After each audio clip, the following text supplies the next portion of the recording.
UFC 326 is over. And all I can say is that the champ has a name, and that's Charles do Bronx Oliveira.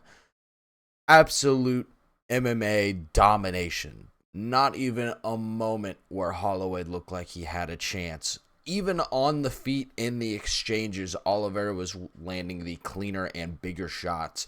And you could see Holloway did not exactly react well to a lot of them.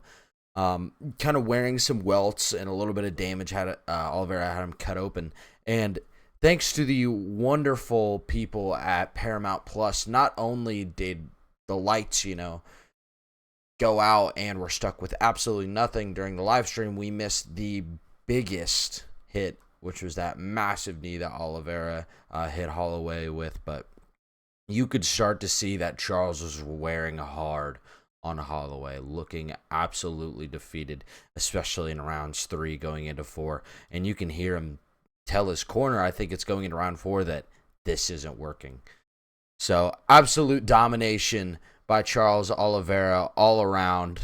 There's a couple times where I really thought he could get a submission, especially in that head crank that he had Holloway in. But Holloway with some solid jiu-jitsu defense. But the belt's coming to the Favelas. I said that we were going to take it back, and huge win for Charles. Excited to see him back and just looking absolutely solid, super well-rounded. But other than that, the card was not that great. The main event itself was extremely lackluster. Once again, we're left with Rainer de Ritter having not a questionable gas tank, but I mean just looking absolutely exhausted. But so is Kyle Barallo, and just both kind of looking not that great. Barallo landing the bigger shots, even though getting outstruck on the total. But I don't know, man. I don't get where they got off on putting this 30-27 alongside the Garbrandt scoring.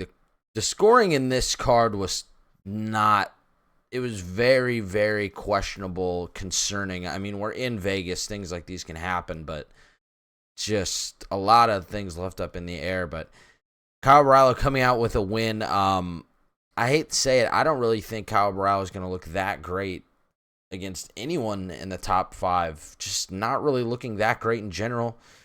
So we'll have to see, I guess, where he builds off of this. But I really was not too impressed with this performance. But I had Rainer Ritter winning anyways. I think he at least won round 2. Round 1, obviously eating bigger shots from Barallo, but maybe it's up in the air. Like I was thinking, maybe like a split decision, just because RDR's getting, the takedown and like some top control position. But besides the point, Kyle Barallo, welcome back to the win column. Up. Raul Rosas doing absolutely no damage, scoring 16 takedowns, absolute dominance. The boring performance. I mean, we knew that Rob Font had a glaring hole in his game where if he got taken down, he would just be kind of ragdolled. I really wasn't too impressed with Raul Rosas here. I don't know what he's got to do, but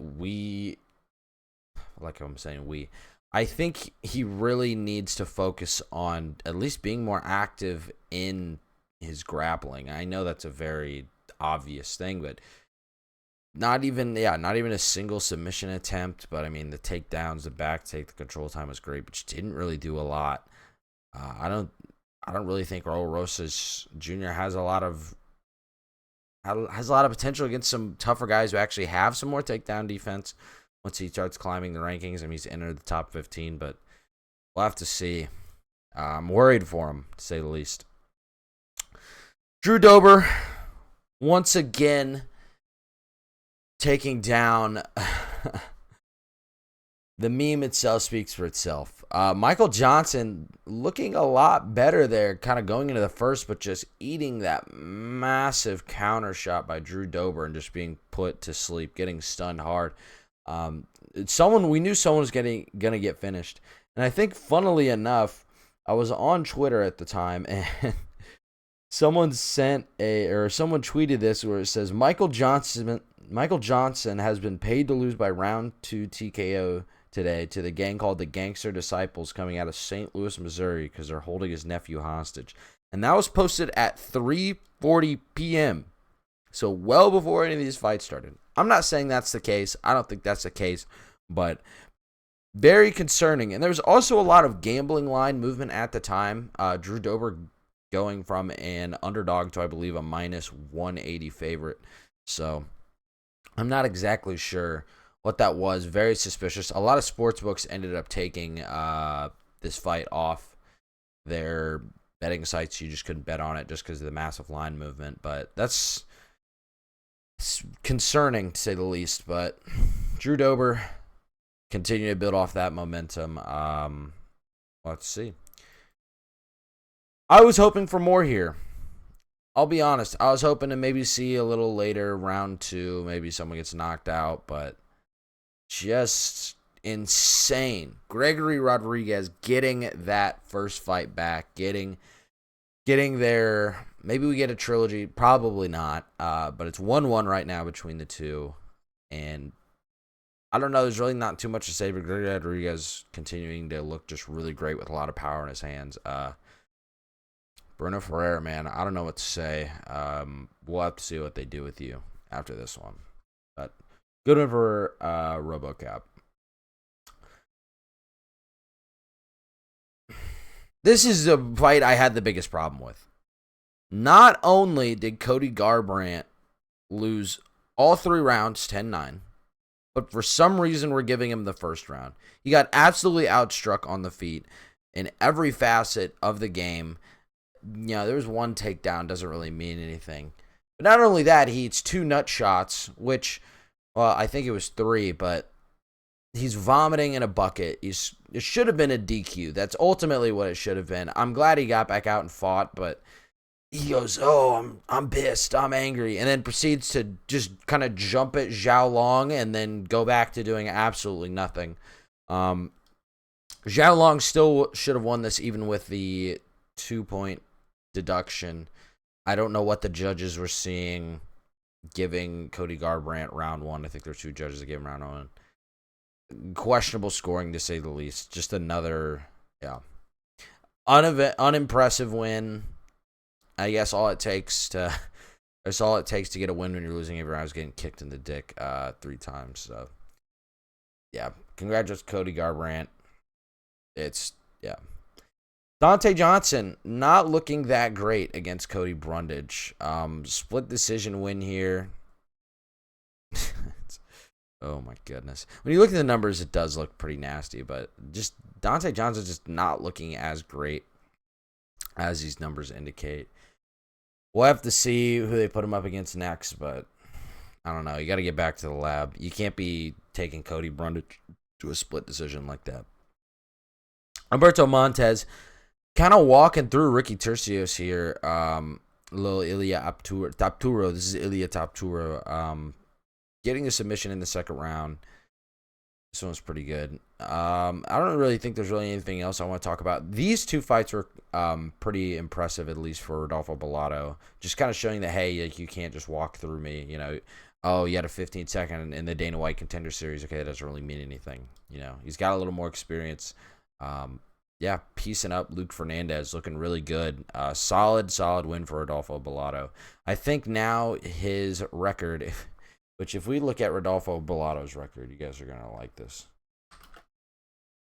I believe he has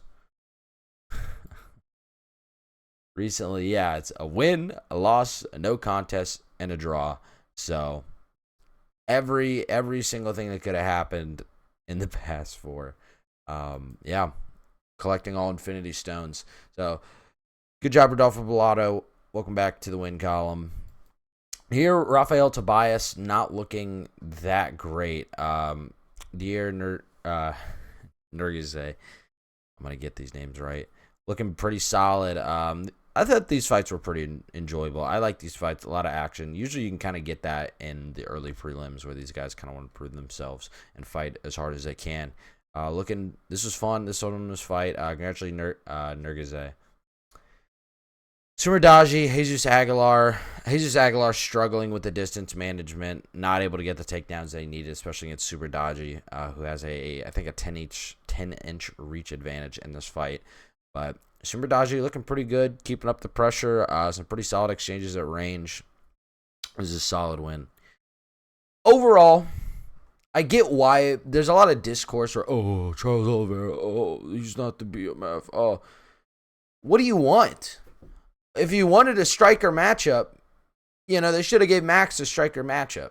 That's ultimately what it should have been. If you wanted that, they should have gave him to. But he got dominated in every single facet of MMA by Charles Oliveira. There wasn't a single moment where Max Holloway had, maybe a couple shots, a couple pops, and was looking good. This is MMA, guys. Charles Oliveira is actively looking for submissions. I can tell you who doesn't. Khamzat Chimaev. Sometimes Islam Makhachev doesn't. Charles Oliveira is actively looking for these submissions. If you should be flaming anyone, you should be flaming Raul Rosas Jr. That shit was awful. That was boring. I don't even want to watch. I don't want to watch that. No one wants to watch that. I don't want to hear it from anyone. I don't want to hear it from anyone. And I hate to say that because there's a lot of times where I hate I hate the wrestling. I hate the wrestling. I hate when they're just smudging the cage for control time and just kneeing the thigh. This is not that at all in any way.